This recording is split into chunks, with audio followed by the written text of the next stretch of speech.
Welcome, everyone. Welcome to your author series. Thank you so much for being with us this afternoon for an episode of your author series. So welcome, everyone.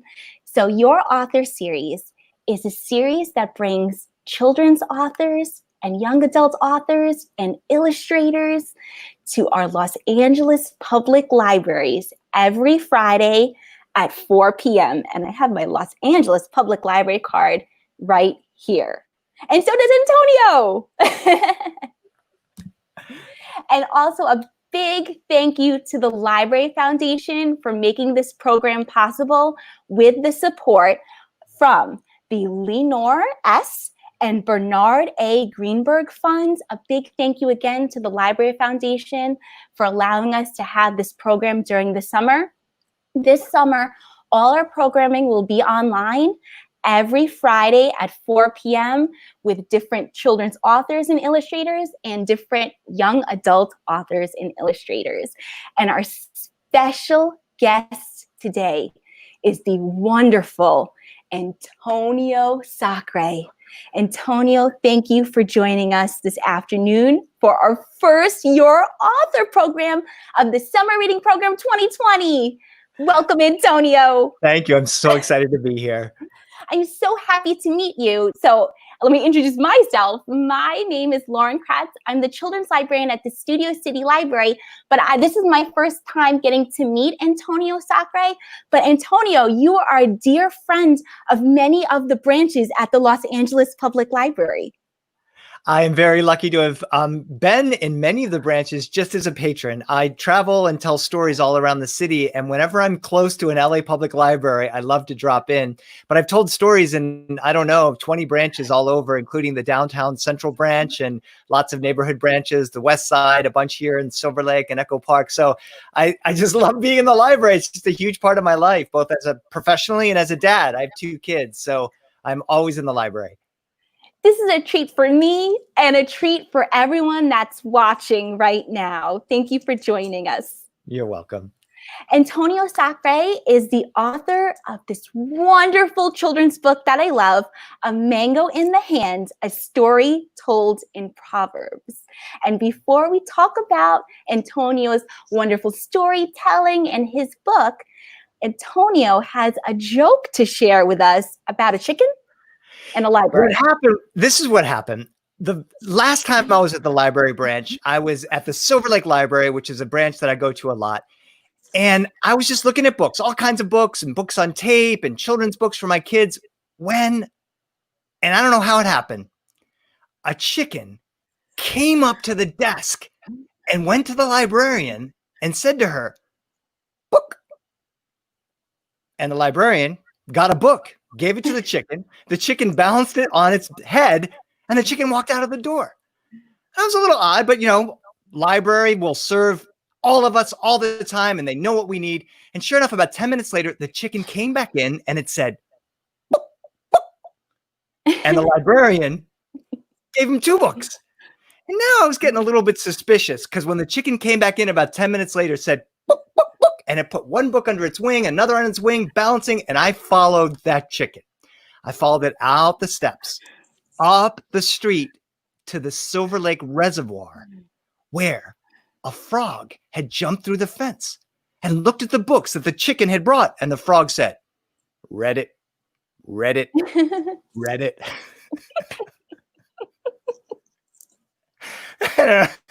My daughter loves that joke. I tell it over and over and over. And it turns out that, and I wish I had this information, there is a children's book about a chicken. It's basically the exact same thing. It's an old joke that I've heard many times. So anyway, that's the joke. Thank you for letting me tell it. Of course. I loved it. And I'm sure everyone that's watching loved it as well. We all need a good smile now and again. That's true. Thank you, Antonio, for sharing your chicken and library joke with us. Sure. So before we enjoy your wonderful storytelling, I have a question for you about your book, A Mango in the Hand, a story told in Proverbs. So my question is, throughout the story, it's about a little boy named Francisco and his father. And his father during the story, every time Antonio gets frustrated and he wants to give up, and he doesn't know what to do, Francisco's father gives him a piece of advice, a proverb to keep him going and tell him, go back out there and try again. And when you were a child, did your father share proverbs, pieces of advice with you? Yeah, it's so interesting. So my father comes from Cuba and my mom is Irish-American. I was born in the United States and I have these three cultures, the Boston Irish, American, and Cuban culture.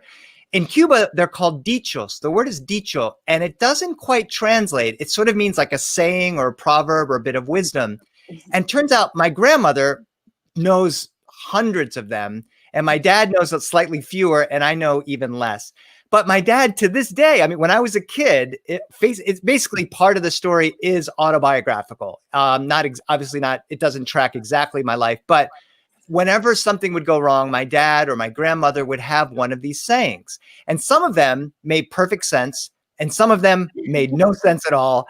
Some of them only work if you understand Spanish. Some of them translate, even though they're slightly different worded.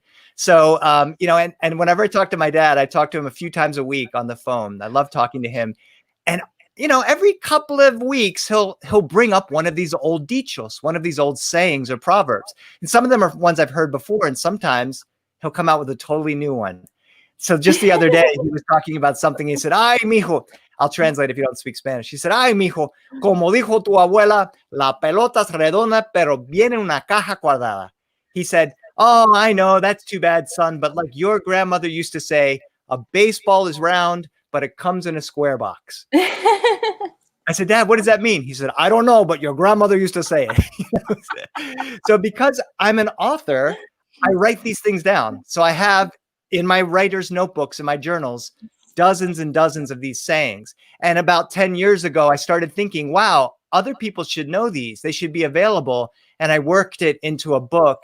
And it has been one of my most requested stories and one of my best-selling books. And I'm very proud of it and very lucky to have had a family that spoke in these dichos and had a father that remembered them, and that I had sort of the writer's brain to write them down. And also, and this is what I say to kids and families nationwide, that I have the two languages, that I'm able to understand them in two languages. And like I said, some translate and some don't.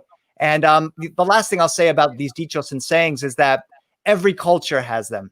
They're called different things in different cultures, and they come from different places. Some from Aesop's fables, or from stories from the Brothers Grimm, or the Bible, or the Torah. And they're just out there. And one of the great joys I have is to share my own personal family dichos and have other families say, oh, we have something different. And then a conversation happens. So this is something that is, it's been a great joy being able to share some of my family sayings and then hear other people's family sayings. Oh, I love that, Antonio. I found when I read A Mango in Your Hand, A Story Told in Proverbs, is that after you read it, you would want to have a conversation about these pieces of advice that Francisco's father shared with Francisco with others. So your story, your bilingual story, also lends itself to having conversations together as a family or as a group to discuss these pieces of advice, proverbs. So thank you for writing this wonderful story. Thank you for that. You're welcome.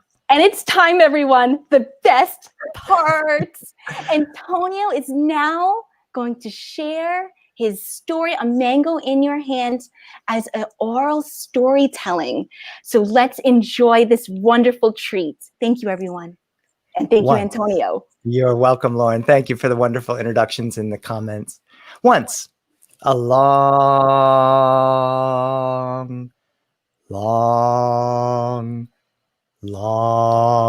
time ago, or maybe just a few weeks ago, there was a boy named Francisco.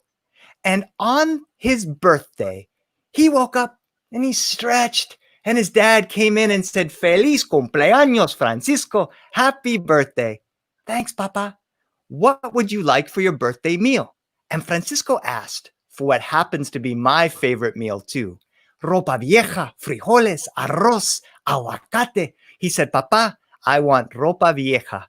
If you're Cuban or Puerto Rican, you know what that is. And if you're not, go to a Cuban restaurant and order ropa vieja. It's like a beef stew that is my grandmother, the way she made it, amazing. He said, Papa, I want ropa vieja, rice, beans, and avocado. And his dad said, that's a wonderful meal. Your mama and I will make it. He said, what do you want for dessert, Papa? Papa said, Francisco, what do you want for dessert? Francisco said, Papa, I would like you to go to the mango tree and pick me a mango fresh from the tree. I love how ripe and juicy they can be. And his papa said, no. Oh, por favor, papa. Please, papa. Ay, Francisco, using your manners, and no. Why not, papa? Papa said, Francisco, you are old enough and strong enough and smart enough to pick the mango all by yourself. All by myself? All by yourself. Do you remember where the mango is? Oh, sure, Papa. It's not too far. I walk out of our house. I pass my uncle's house. I love my uncle, Papa. Your uncle loves you too, Francisco. Then I walk past my abuela's house. I love my grandmother, Papa. Your abuela loves you too, Francisco. Then I walk past my auntie's house, my tia's house. I like my tia.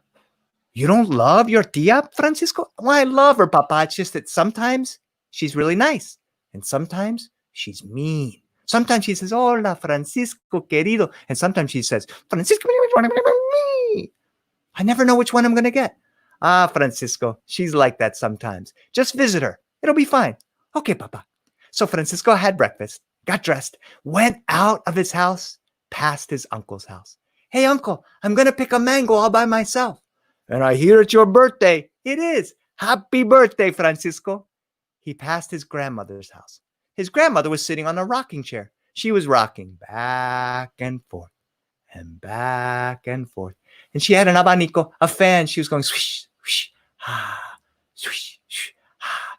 He spoke to her in Spanish because she didn't understand much English. Abuela, es mi cumpleaños. Oh, feliz cumpleaños. Voy a agarrar un mango, abuela. Muy bien, mijito. When he passed his auntie's house, do you think she was in a good mood or a bad mood? She was in a bad mood. She had her broom. She was sweeping the top step. Sweep, sweep, sweep. Con una cara de muy pocas amigas, which is a Spanish saying she had a face that looked like it had very few friends in the world. He said, hola, tia, it's my birthday. And she said, me. I'm going to pick a mango all by myself. Me. Bye, tia. Me. He got to the mango tree and he started to climb. And as he climbed it, he saw a branch full of beautiful mangoes. He was just about to pick one when he heard bzzz. It was a bee. He wasn't scared of one bee, but then he heard bzzz, bzzz, bzzz, bzzz. Soon, everywhere he looked, there was a bee. He was scared. He left the mangoes and the bees and he flew down the tree as fast as he could, ran past his family, and he got back home. His dad said, oh, Francisco, did you find the mango tree? I did, Papa. And were there mangoes in the branches? There were, Papa. And how many did you pick? None. His papa said, ay, mijito, mejor pájaro en la mano que 100 en el árbol. It's better a bird in the hand than 100 in the tree. He said, es mejor mango en la mano que 100 en el árbol. It's better a mango in the hand than 100 in the branches. ¿Qué pasó? What happened? Papa, I was scared of the bees. Oh, mijito, his papa said, no hay mal que por bien no venga. That's a saying I heard a lot of times growing up. There's nothing bad that something good doesn't come from it. In English, we might say, every cloud has a silver lining. Sometimes when you're in the middle of something terrible, at the end of it, something good happens. No hay mal que por bien no venga. And Francisco said, what do you mean? Well, he said, Francisco, without the bees, there's no trees or fruit or flowers. A bee can sting you, and that's bad, but the bees pollinate the fruit. So don't be scared of the bees. Take my hat and gently shoo those bees away. Don't swat at them. They'll get mad and they might sting you. Just gently shoo them away and bring us back some mangoes. I can do it, Papa. I know you can, Francisco. Francisco walked out of his house. He passed his uncle's house. Uncle, my dad helped me out. I'm going to get those mangoes. I know you can do it, mijito. He passed Abuela. She was rocking back and forth and back and forth. And with her fan, she went swish, swish. He said, Abuela, voy a agarrar los mangos. Mi papá me ayudó. Muy bien, mijito. When he passed his auntie's house, she still had that cara de muy pocas amigas. Sweep, sweep, sweep. He gave her another chance. Auntie, I'm going to pick a mango, she said. Me. Bye, Tia. He got to the mango tree. He climbed it, and he saw those bees. And he was scared. But he remembered what his dad said. He took the hat, and he gently shooed those bees away, and the bees flew to different parts of the tree. And he picked a mango, and he put it into the hat. My very own special birthday mango. I should get one for my dad. And one for my mom. And one for my uncle. And one for my abuela. And one for my auntie. No, I don't want to go for my auntie. Yeah, I should get one for my auntie, but she's in a really bad mood. I should just get one. I'm not going to go one for my auntie. Should he get one for his auntie? He did. He got one for his auntie, and he put it into the hat. But now he had a problem.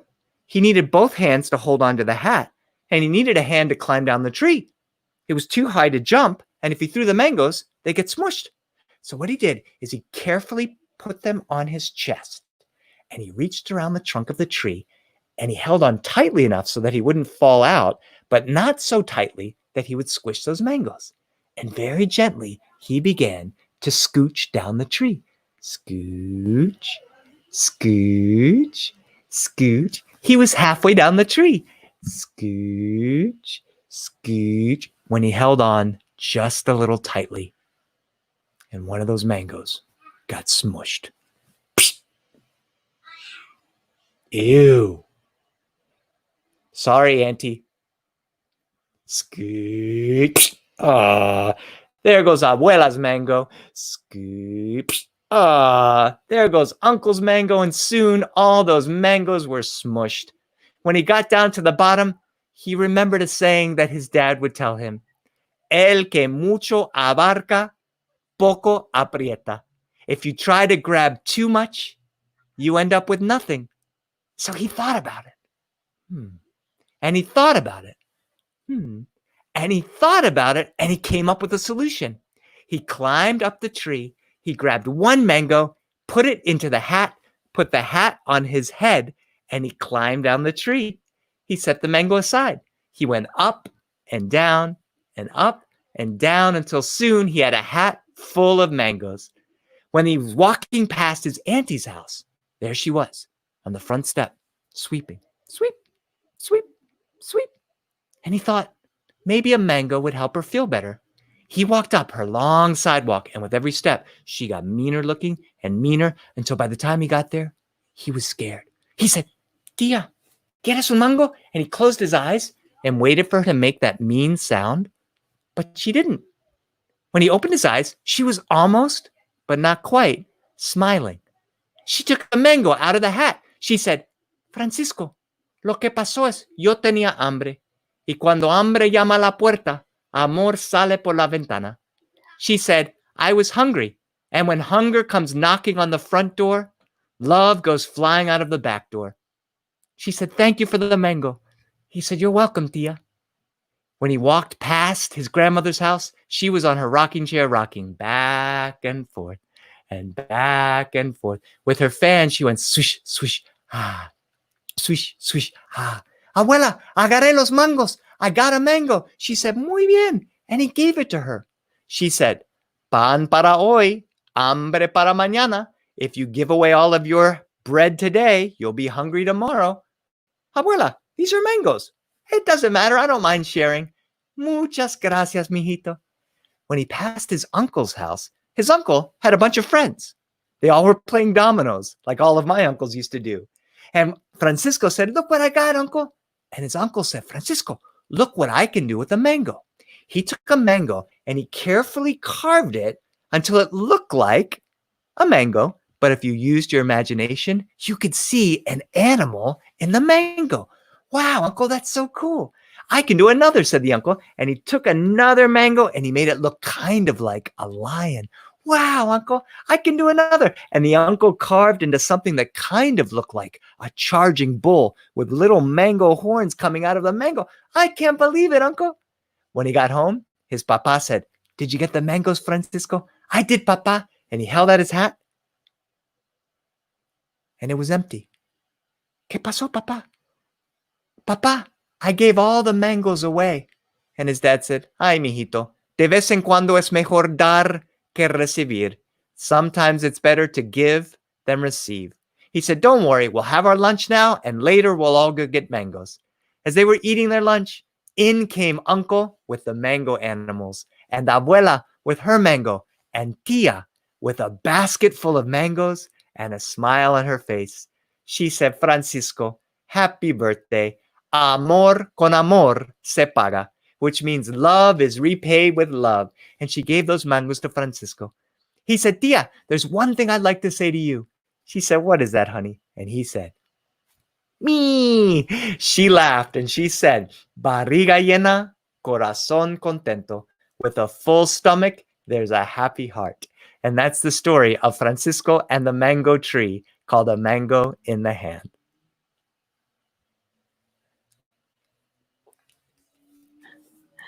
Antonio, it's wonderful. Thank you. Thank you so much. I wanted to show you just one or two of the illustrations. This book is in all the LA Public Library branches, and Miss Lauren will talk to you about how to get them later on. But here is the mango tree. And there's Francisco when he's first scared of the bees. And then, oh, I love this one. There is the crabby Tia. And I love to point out to children, the illustrator, whose name is Sebastián Serra, added his own little humor. He gave Tia a crabby cat, and even the cat has a frown on its face. And then here is, I love this page. This is based on a childhood memory. My uncle used to make, they didn't look as detailed and beautiful as this, but he would make little like flowers out of radishes, and he would make boats out of watermelons. So I love this. And that scene right there of the men playing dominoes and my uncle there is almost right from autobiography. And then at the end, I love to share this one. The Tia comes in. She looks so sweet. And if you look even closer, even the cat has a smile on its face. So this has been a lovely thing for me to have and to share with my own children, but also children all around the country. Oh, Antonio, my favorite part is at the end where Tia brings more mangoes because of Francisco's kindness. She wanted to repay that kindness and give that kindness and love back. And that was just my favorite part. Yeah, my grandmother would tell me that, I would fight with my brothers and she would say, no, amor con amor se paga. If you're kind to someone, they're kind back. And that's how kindness moves forward. Now, my Cuban family in Miami loves this story because they all recognize themselves in the story, except for my Tia. My Tia was so mad because she's not a crabby person. She is the sweetest woman in the world. But my publisher wanted me to have more conflict in the story. Conflict is good for books, but was not good in my family because my auntie was like, you have to make sure they all know that I'm really sweet. So my auntie is really sweet. She's not that mean at all. Oh, thank you, Antonio, for that wonderful storytelling.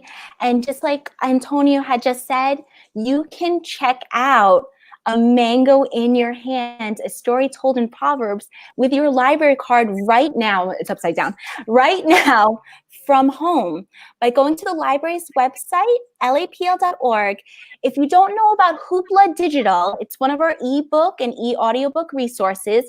You go to the library's website. If you don't have a Hoopla account already, scroll down to our ebook, e-audiobook resources and make a Hoopla Digital account with your library card, because right now, A Mango in Your Hand, a story told in Proverbs, is available via Hoopla Digital, and you can read it right now from home this weekend. And Antonio, I just want to let you know that you have such wonderful comments right now. Someone just said that they read this book to their children last week. Oh, that's so great. Thank you so much. And you just Those have children will notice that the book is written differently than the way I tell it. So I love that there's more to unpack when you actually get the book too. So sure.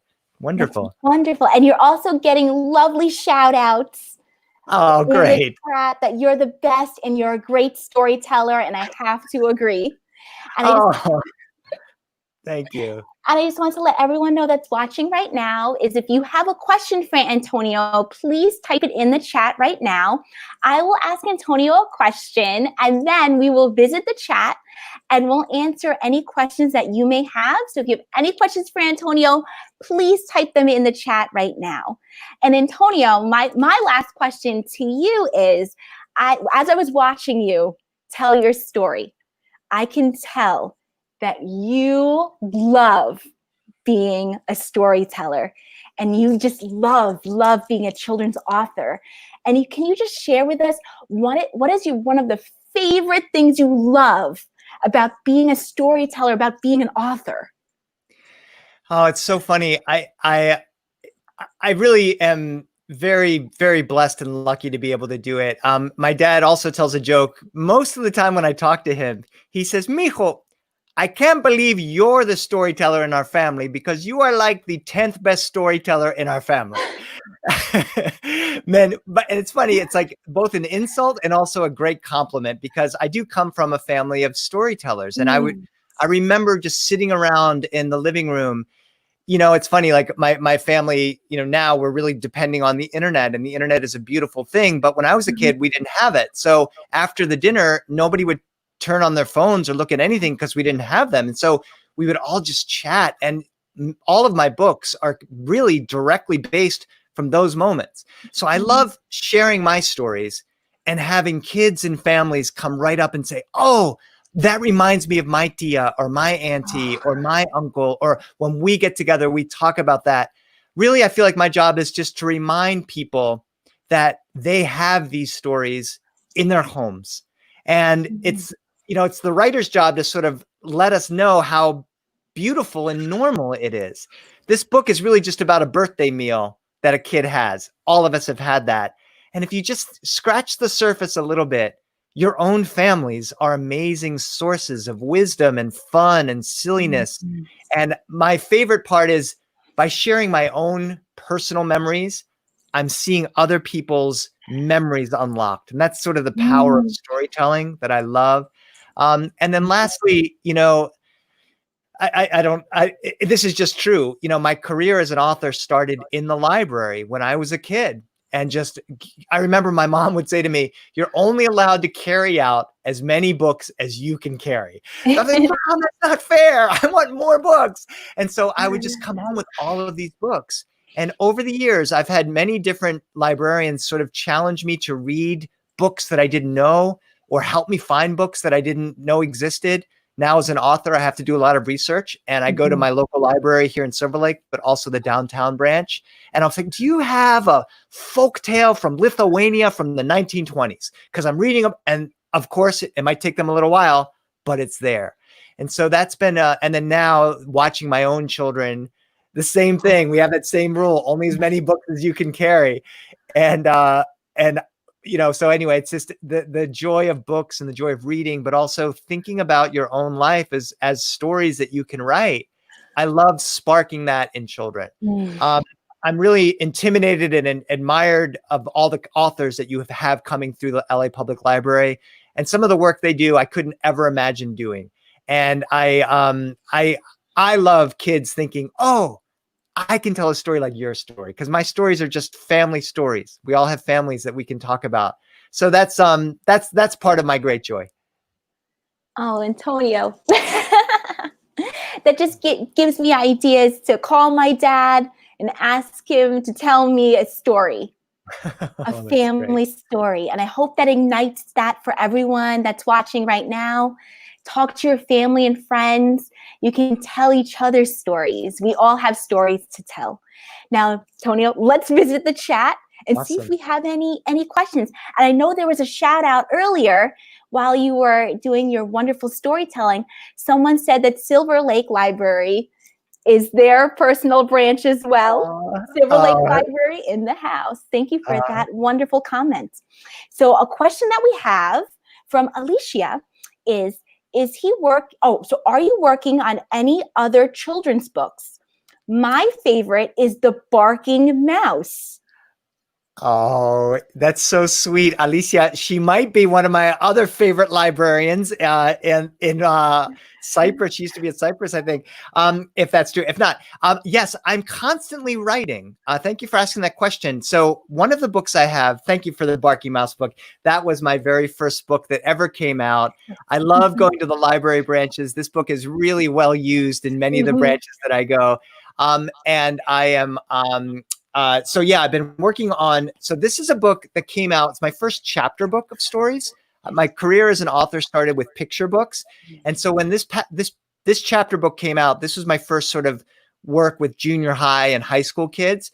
And what happened was the lead story in this book, My Name is Cool, is being released as a picture book. I just turned in the final draft a couple of months ago. So that book is coming out.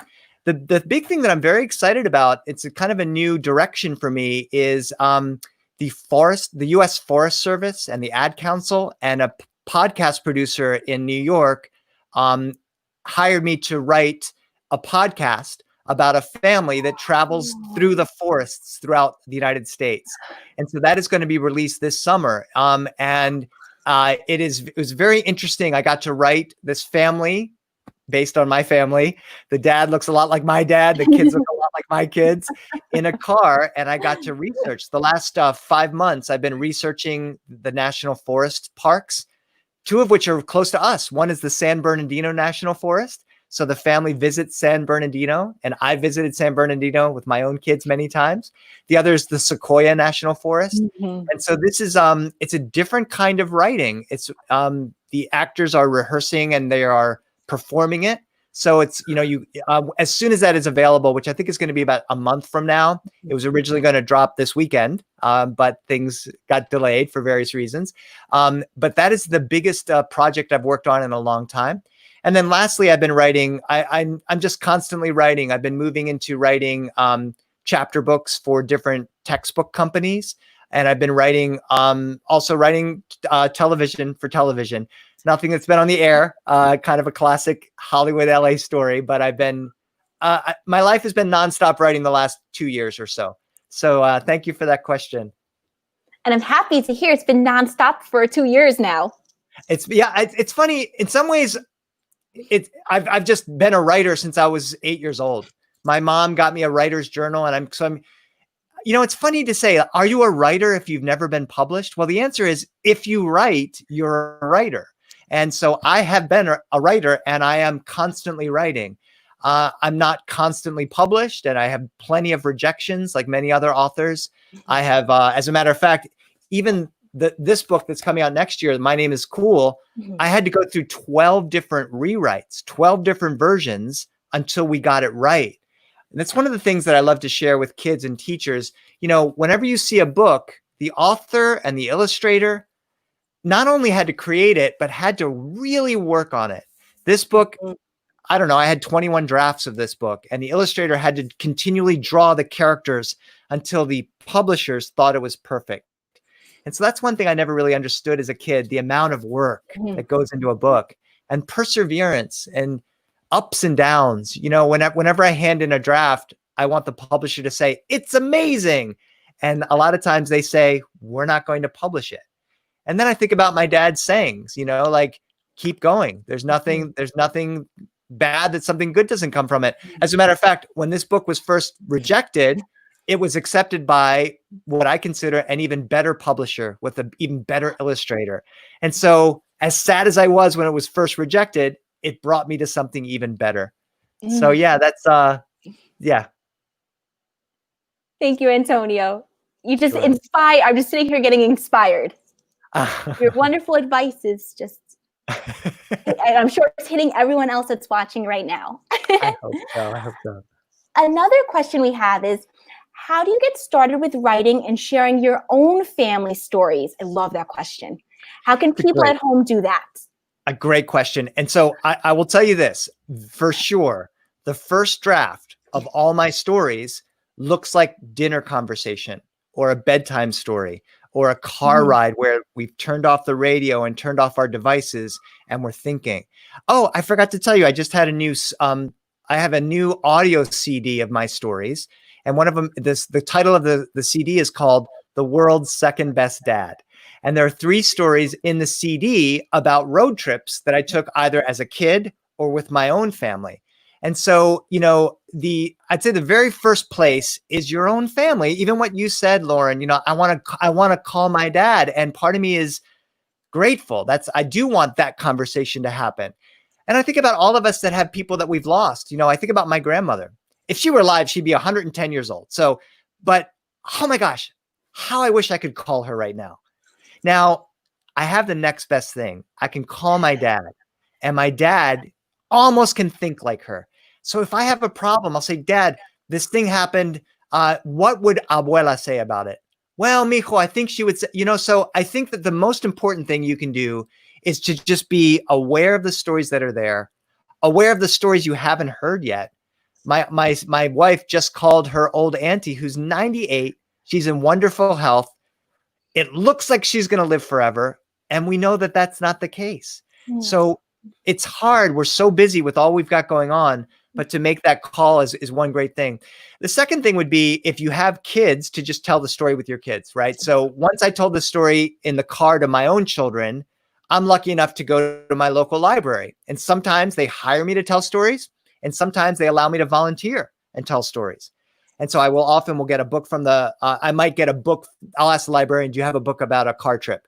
And they always can find one. So I'll say, here's my own story of my car trip. And here's this story of a car trip or whatever it is. So there's one of the things I tell kids when I work with them is I am a little bit like an athlete practicing. So by the time a book is published, I've already told it a dozen times to my very close, my cousins, my nephews and nieces, my neighborhood friends, and I've written many, many drafts. So although it's easy to get it's easy to talk to your family members and get the story, then there's a craft behind it that hopefully I make look a little effortless, but I've worked really hard to get the family stories to come out that way.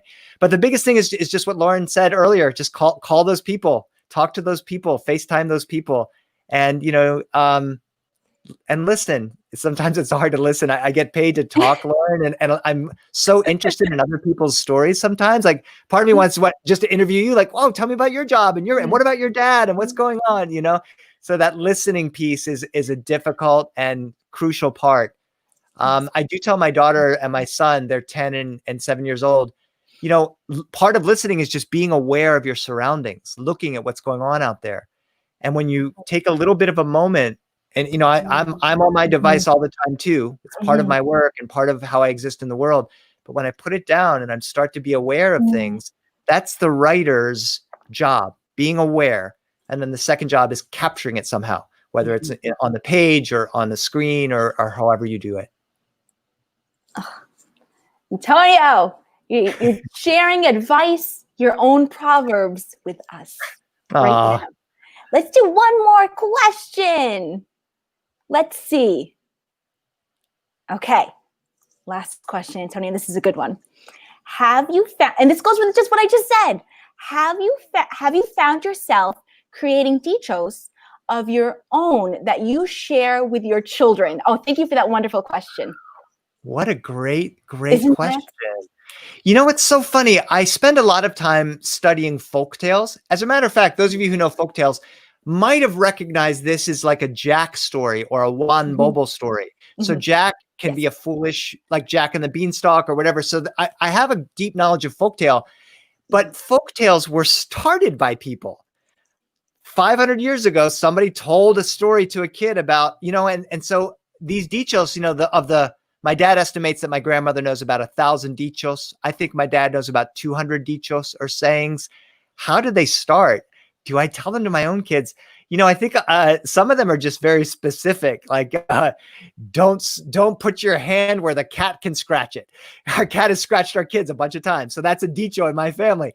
I don't think that's going to be a famous dicho that everyone around the world says, but it's such a great question. Pay attention. What are the dichos? What are the sayings your own family has?